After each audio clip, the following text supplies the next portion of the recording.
제가 인사 말씀에 또 말씀을 드렸지만은 이제 100일 지난 윤석열 정부의 지방 분권 정책, 균형 발전 정책을 우리가 한번 자세히 들여다보는, 그리고 이 정부의 정책에 대해서 우리가 냉철하게 비판하면서 잘못된 것, 잘 되고 있는 것, 그리고 없는 것은 새로운 대안을 만들어가는 그런 알찬 토론회가 되기를 기대합니다. 오늘 그 일부 발제와 토론을 맡으신 분들을 잠깐 소개해 드리겠습니다. 우리 이기우 지역균형발전특위 위원이시고 인하대 교수님이십니다. 네. 그냥 앉아서 인사 나누시죠. 네. 네, 각종 언론 칼럼을 통해서 여러분들이 이렇게 잘 알고 있으리라고 여겨서 자세한 소개는 생략하도록 하겠습니다. 우리 토론자로 참석해 주신 분들은 우선 문수경 지방분권 전국회의 실행위원이십니다. 네, 제일 오른쪽. 송창석 희망제작소 이사님이십니다. 네, 조정 지방분권 전국회의 감사님이십니다. 우리 안건욱 교수가 못 나오셨 장준동 부산혁신운동본부 공동대표이십니다. 네, 우리 지방분권 전남연대 상임대표 신대원 대표님이십니다. 네. 그리고 제가 아까 명을 금방 받아서 여기 명단하고 달라서 네. 예, 우리 고문영 교수님 한국법학회 회장도 역임하시고 오랜 세월 지방분권운동에 대해서 연구를 해오신 분이십니다. 네, 인사드리겠습니다. 네. 죄송합니다. 우리 차려집하고 우리 토론자들이 약간 변경이 있어서 제가 조금 헤맸습니다. 시간을 절약하는 의미에서 사회자의 멘트는 가능하면 줄이고 곧바로 발제와 토론으로 들어가겠습니다. 우리 이기우 교수님께서 윤석열 정부의 지방분권 정책 어떻게 볼 것인가 라는 주제로 발제를 해주시겠습니다. 오늘 빔 프로젝트가 여기가 잘 될 줄 알았는데 안 되는 것도 여러분들에게 양해를 구하면서 이 자료집에 우리 발제자인 교수님의 이게 PPT 자료가 잘 정리되어 있으니까 이것을 참고해서 발제를 들어주시면 고맙겠습니다. 네, 감사합니다. 예, 반갑습니다. 함께 우리가 지방분권 운동을 해왔었는데 윤석열 정부의 지방분권 또 우리 균형발전 정책을 함께 살펴보는 기회를 가지게 돼서 대단히 의미 있게 생각합니다.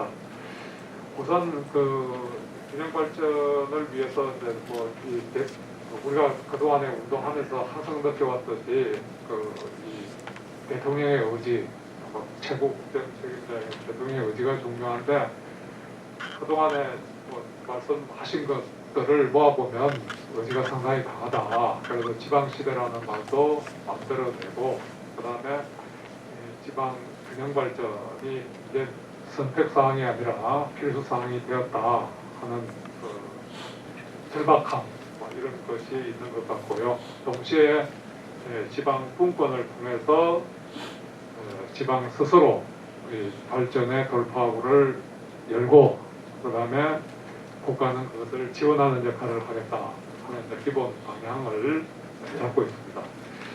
그 다음에 왜 지방 분권인가 하는 문제는 제가 대여 설명하지 않더라도 이 자리에 계신 분들이 다 공감하고 있는 것이고요.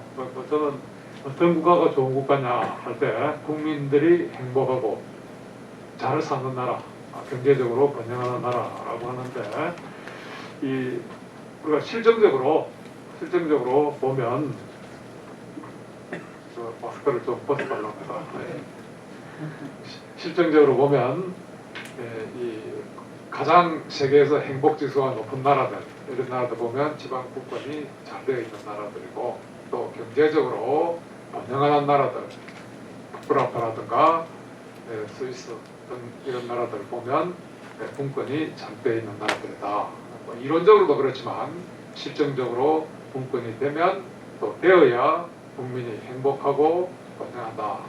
그런 것이 실정적으로 이론적으로 증명이 되고 있습니다. 그런데 그 중에서도 한국은 행복지수가 부끄러울 정도로 낮은 그런 수준이고요. 그다음 균형 발전에 대해서는 뭐 우리가 다 공감하는 것이고요. 그래서 이게 두 가지 측면에서 심각한 문제다. 그러니까 이제 지금 인구 또 이 소득 수준, 뭐 일자리 이런 것이 수도권이 절반을 넘고 있는 이것이 한편으로는 수도권의 경쟁력에도 도움이 안 되고 또 비수도권의 경쟁력에도 도움이 안 된다. 그런데 이유는 정반대입니다. 한쪽은 너무 과밀, 한쪽은 너무 과소로 인해서 그렇고 또 이것이 국민 통합을 이제 위험하게 만드는 그런 요인이 되고 있다. 이런 점에서 균형 발전 문제는 더 이상 미룰 수 없는 시대적인 과제다. 이렇게 보는 것 같습니다. 그래서 제가 이제 우선 말씀드릴 거는 중성의 원칙부터 시작해서 몇 가지 과제를 설명을 드리도록 하겠습니다. 그런데 이제 인수위에서 만드는 과정에서 몇 가지 과제가 그동안 우리가 운동 차원에서 주장했던 것들이 빠졌습니다. 그게 이제 정치적인 이유, 특히 입법 차원에서 이제 국회가 정치적으로 풀어야 될 것은 좀 빼자, 또는 국회가 하도록 하자. 이래서 예를 들어서 이 교육자치 문제 이런 것이 빠지게 된 건 나도 꽤 안타깝게 생각하고 이게 또 이제 인수위원회가 끝나고 이 정부가 출범하면서 누가 바꿨는지 모르는데 조금 바꾼 게 있어요. 그런 것들이 조금 있습니다. 그래서 이제 10대 과제로 15대 과제로 발표를 했는데 10대 과제로 줄이면서 좀 바뀐 게 크게 바뀌지는 않았습니다. 한 5% 정도는 동일합니다. 이제 첫 번째 이제 보충성의 원칙인데 이거를 우리 법에 보면 권한 배분의 원칙으로만 규정을 하고 있습니다. 그래서 지방자치법 이게 이제 개정 지방자치법 11조에서 보장하고 있는데 이것은 이제 사무 수행, 사무 배분에 있어서의 원칙이고 여기에 빠진 부분이 많이 있어요. 기본적으로 개인과 공동체 간의 역할 배분, 사적 영역과 공적 영역 간의 배분을 어떻게 할 것인가. 그 다음에 이건 업무 배분의 원칙만 밝혔지 그 업무 수행의 원칙으로서 보충성의 원칙은 빠져 있는 거예요. 그래서 이것을 어느 나라나 보면 이렇게 풀어서 쓰기보다는 보충성의 원칙을 해서 학설과 판례에 의해서 그 의미를 보충할 수 있도록 열어놓고 있는데 우리나라는 닫아놓고 있어요. 그래서 이것을 좀 열어서 규정하는 것이 원래의 가치, 철학, 또 시대적인 요구를 갖는 데 좋겠다. 그래서 이렇게 담아놨더니 그 행안부에서 이미 넣어놨는데 왜 또 이런 걸 국정과제로 제시했냐 이러길래 그거는 보충성 원칙 중에 극히 일부다. 그렇기 때문에 전체를 넣는 게 맞다. 이렇게 해명을 했던 적이 있습니다. 그 다음에 두 번째 이제 기능 재조정 이건 우리가 그동안에 끊임없이 주장했던 거고요. 가장 대한민국의 이게 분권이 광역 중심으로 되어 있습니다. 그래서 주민들과 거리가 너무 멀어서 지역의 특성 또 주민의 수요를 반영하기 어렵게 되어 있는 이런 것도 있고 그 다음에 이제 국가 과제를 지방으로 넘겨야 되는 거 있고 거의 20년간 해왔는데 아직도 갈 길이 먼 것 같습니다. 그래서 이제 또 이게 신교육법에 의해서 많이 반복권적인 이런 입법 배분이 이루어지기 때문에 이것을 입법 평가를 통해서 하자 하는데 행안부에서는 이미 대통령령으로 하고 있습니다. 그런데 이제 문제는 행안부가 이런 걸 안 챙길 때 또 행안부 업무를 반복권적으로 할 때가 어떻게 하느냐. 그래서 법제처가 최종적으로 심사를 할 수 있도록 이렇게 넣었습니다. 그다음에 이제 자치권의 강화 중에서 이제 특히 그동안 우리가 주장해왔던 지방자치법 28조 단서의 삭제, 그러니까 권리자나 의무부과의 법률의 위임이 있어야 된다는 조항인데 세계적으로 이런 조항이 없습니다. 전 세계에서 없습니다. 즉 선진국 중에는. 그랬더니 또 또한 부처에서 이런 게 있다고 또 이 일을 따라가지고 보냈어요. 이 조항을 헌법 때문에 못한다고. 그래도 다른 나라 헌법도 다 우리처럼 헌법 37조 2항 같은 조항이 다 있다. 그런 나라에도 이게 없다. 그랬더니 일본 거를 해놨어요. 근데 일본 거는 우리가 잘 알다시피 권리 제한이나 의무부가 넌 조례로서 한다. 이게 조례 유보를 규정하고 있죠. 그게 바로 이 단서를 삭제해야 되는 건데 단서를 존치해야 되는 근거로 보내왔어요. 그랬더니 뭐 전혀 맞지 않는 거고요. 그다음에 이제 주민자치회 문제인데 뭐 여기에 대해서는 여러 가지 견해들이 있는데 이게 조금 제가 보는 데는 순수 민간 활동으로 가야 되는데 이게 뭐 관변단체처럼 돼가지고 오히려 이 주민들의 자치의식 그게 이제 그러니까 이게 2차 대전 때 이제 메가드가 그 일본 점령군 당시에 이 일본의 정례회를 보니까 이게 완전히 관변단체가 되어 있다. 이래서 정례회를 금지시키고 이것을 설치하면 이 벌금을 물렸던 그런 적이 있습니다. 그 이유가 이게 순수 민간 활동이 아니고 이게 관변단체로 하면 오히려 시민의식을 신장하는데 도움이 안 된다 이랬던 건데 지금 우리 주민자치회가 비슷한 쪽으로 가고 있기 때문에 순수 민간 활동을 갔으면 좋겠다 이랬는데 이것을 그 10대 과제로 줄이면서 좀 변형시켜 놨어요. 그래서 주민자치회의 다양화 이렇게 넣어놓고 법적 근거 마련 이렇게 넣어놔서 이게 앞으로 어떻게 전개될지 나도 잘 모르겠습니다. 그 다음에 이제 이 경찰권 강화 문제인데 뭐 이건 우리가 다 그 운동 차원에서 많이 논의를 했고 또 활동도 많이 했는데 예, 제주도에서 이 기초자치 모델이죠. 한 15년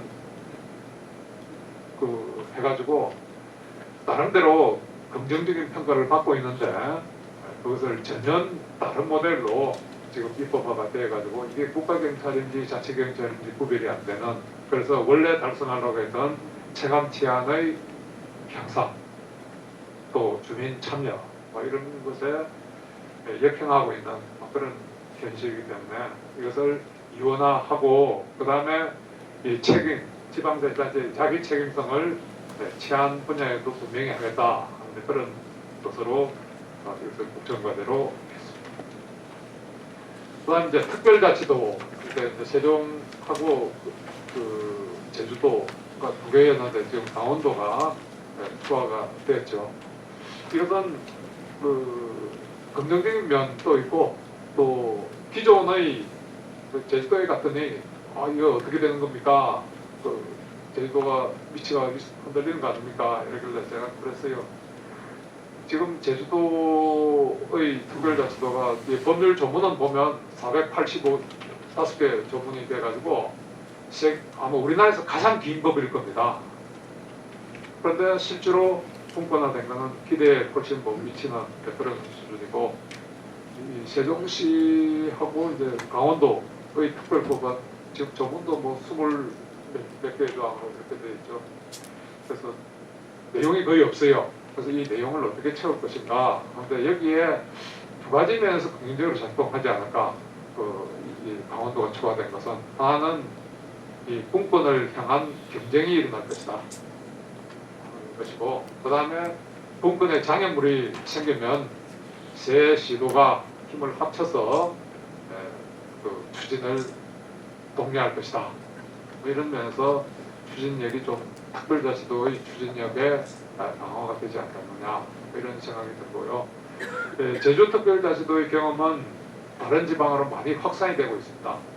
그런 면에서 앞으로 대한민국의 분권 또 지방자치를 선도하는 역할에 강원도를 추구한 것이 더 긍정적으로 작용하리라고 봅니다. 그 다음에 이제 교육 문제인데요.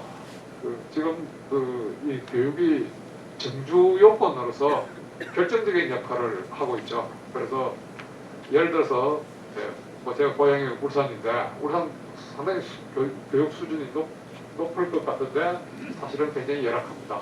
그래서 울산 재정 여력도 굉장히 약해요. 그리고 의료 뭐 이런 게 굉장히 한데 그게 뭐 공장이 많이 들어가 있으니까 소득 수준은 높은데 도시 자체는 별로 들어가 보면 깜짝 놀랍니다. 하여튼 그런데 거기에 기업의 임원들이 거기에 정조한 사람이 거의 없습니다. 가장 주된 문제가 교육 문제입니다. 그거는 우리 세종시도 마찬가지고 혁신도시에서도 상당히 그 비중을 차지하고 있기 때문에 이번에는 이 교육 문제를 균형 발전의 핵심적인 그 과제로 삼아서 하겠다. 그리고 학교인 제일 중요한 거는 이 교육 수요자들의 만족과 신뢰를 얻는 이 교육 학교 교육이 이루어지도록 해야 되는데 이 생산자에 대한 교육 공급자에 대한 규제를 하도 하다 보니까 수요자들이 원하는 교육을 할 수가 없습니다. 다양한 교육을 할 수가 없습니다. 그래서 이것을 확 풀어줘서 전반적으로 풀었으면 좋겠는데 각종 규제들이 또 나름대로 또 이 공익성을 표방하고 있기 때문에 이것을 제 생각으로는 구상할 때는 원래 한 4군데 내지 5군데 정도 우선해서 획기적인 교육 자유 구역을 만들어서 다양한 교육 실험을 이루어질 수 있도록 이렇게 해보자 하는데 관심들은 굉장히 그 ODZ와 함께 관심도가 높은 것 같습니다. 그래서 그 지방에 주민들이 만족할 만한 학교, 그게 대안학교든지 정규학교든지 들어올 수 있다면 정규 요건으로서 여건이 개선되지 않을까, 획기적으로 개선되지 않을까. 지금 뭐 모든 이 그 부모 또는 학생의 이 수도권 이동의 주된 원인이 그것이 되고 있죠. 그 다음에 이제 고등교육에 대한 지방자에 대한 제의 책임성 강화, 그러니까 초중 고등 대학까지를 연계해서 지방의 자기 책임성을 강화하자. 특히 대학에 대한 지원을 시도가 책임을 지도록 하는 그런 쪽인데 여기에 이제 결정적인 것이 교육교부금입니다. 교부세, 교육교부금이죠. 이게 그 학령 인구는 점점 줄어드는데 교부금은 급속하게 늘어나고 있죠. 그래서 대학은 또 이 재정의 빈곤에 허덕이고 있고, 그래서 이 지방의 정규 요건으로는 고등, 초중등 교육도 중요하지만 대학 교육도 중요하고, 이 대학이 지역 인재 양성으로 직결되는 것이고, 이것이 일자리와 연결되기 때문에 기업들을 물어보면 다들 인력을 구할 수 없다, 이런 얘기들을 많이 해요. 조금 후에 발표하실 오정근 관장님하고 여러 산업단지를 다니면서 현장에서 목소리 들으면 인재를 구할 수 없다는 겁니다. 그래서 이 대학의 지역의 인재 양성을 지방자치단체가 또 기업과 함께 책임을 지고 하도록 하는 그런 여러 가지 방안들을 만들었고요. 그 다음에 이제 이게 지금 이게 굉장히 어려운 건데, 지금 초강력 메가시티 지방의 역량을 강화시키고 이것을 서울에 버금가는 그런 또 수도권에 버금가는 그러한 역량을 갖춘 지방자치단체를 만들기 위해서 출발한 것이 초강력 지역정부인데, 이것이 이번에 무경이 흔들리고 대구 경부가 삐그덕거리면서 이게 사실상 어려운 거 아니냐 이런 얘기가 나오고 있습니다. 그래서 이제 그때 원래 이것을 이 초강력별로 분권 혁신 특구라 해서 경기도 판교단지에 상응하는 첨단 산업단지를 조성해가지고 지역마다 역량을 모아서 양질의 일자리와 산업 경진 효과를 유발하는 그런 특구를 조성해보자 했는데, 이게 나중에 10대 과제를 줄이면서 이거는 빠졌어요. 근데 그게 저는 뭐 이게 지역 주도로 하는 것이기 때문에 국정 과제를 설정되거나 안 되거나 발상은 괜찮으시더라고 이렇게 봤습니다. 그 다음에 이제 이게 이제 우리가 관심이 많은 건데 지자체의 자기 책임성의 강화, 특히 주민의 자기 결정 이를 위해서 우리가 주민투표제도를 노무현 정부 때 도입했는데, 결정적인 것이 정말 주민투표는 빠져 있는 겁니다. 즉 지방의회의 의결이 주민의 의사와 반할 때 방법이 없습니다. 그래서 이거를 그 스위스나 대만에서 도입하고 있는 주민투표죠. 이제 이게 통과가 되면 어떤 현상이 일어나느냐? 일방적으로 날치기 통과를 못한다. 왜? 지방의회에서 통과시켜 놔도 조례를 만들어 놔도 주민들이 반대하면 무효가 됩니다. 그러니까 사전에 타협하게 되고 주민들의 의사를 미리 수렴하는 그런 효과가 생기는 거죠. 그래서 한국 정치에는 뭐 중앙정부도 그렇고 그 국가도 그렇고 지방자치단체도 그렇고 이 정치의 행태를 바꿔서 우리가 말하는 협치를 달성하기 위한 그걸 위해서는 진정한 의미의 주민투표 제도가 꼭 도입돼야 된다는데 지난번 개정 지방자치법 개정에서 반영이 안 됐어요.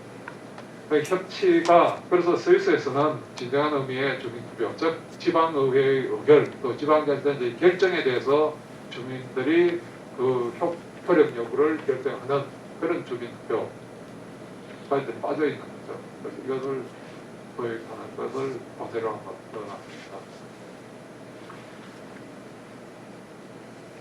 그래서 이제 요약적으로 시간이 다 됐기 때문에 이제 정리를 하면 지금까지 지역 균형 발전이 국가가 주도해서 국가가 주도하고 지방이 요구하고 또 의존하는 이런 형태였다면 이제 이걸 발상을 바꾸어서 지방이 주도하고 중앙정부가 지원하는 그런 역할로 가보자 그런 것입니다.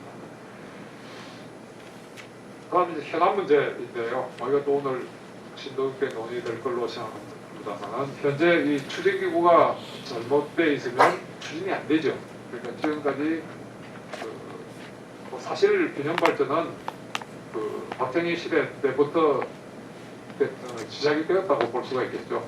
그래서 그때 수도권 문제법도 만들어지고 이렇게 했는데 뭐 50년 이상 우리가 전통을 가지고 있는 건데 이거 갈수록 더 심화되는 것은 뭔가 추진 체계에 심각한 문제가 있는 거 아니냐. 그래서 학계와 시민사회 또 균형발전위원회에서도 이대로는 안 되겠다. 이렇게 해서 인수위원회에서 이것을 부처형 집행력을 갖는 그런 쪽으로 바꿔달라고 했는데 추진이 안 되고 있습니다. 지금 입법 예고가 된 상태죠.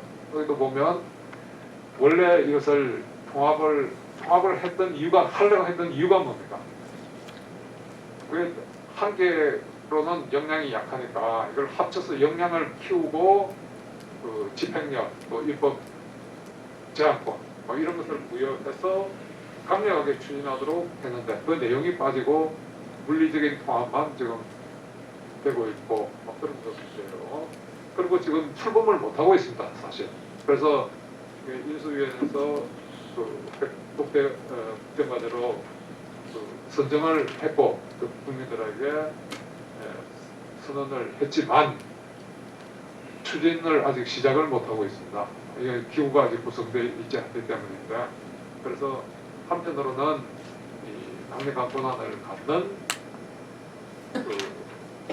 추진기구를 만드는 것도 지금 지방시대위원회라고 명명을 해놨죠. 그것도 중요하지만 일단 시동을 걸 수 있는 출발을 할 수 있는 그래서 기존의 기구를 어떻게 활용해서 일단 출발시킬 것인가 이것도 심도 있게 논의돼야 되는 것이 아닌가.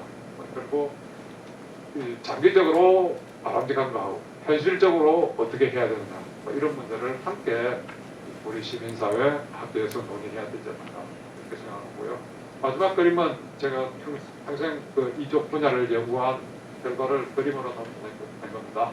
국민이 행복하려면 나라가 번영하려면 이 권력의 중심이 국의 중심이 오뚜기에서 아래에 있는 것처럼 그래서 어떤 역경이 닥치더라도 벌떡 일어서는 그런 오뚜기처럼 국가도 이 권력의 중심이 아래에 있을 때 그 아래란 지방과 주민을 의미합니다.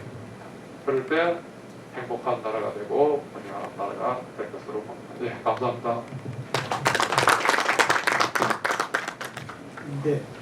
이기호 교수님은 지방목권장국회의의 대표 자문위원, 고문 이런 정책으로 함께 해오신 분이기도 하지만 또 윤석열 정부 초기 대통령직 인수위원회에서 이 지방방권, 균형발전, 주민자치 이런 것들을 국정과제로 넣기 위해서 많은 애를 쓰신 분입니다.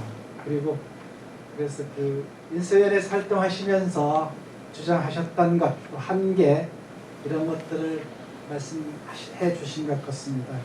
정해진 시간 잘 지켜주셔서 말씀을 하셔서 시간의 여유가 좀 있는 것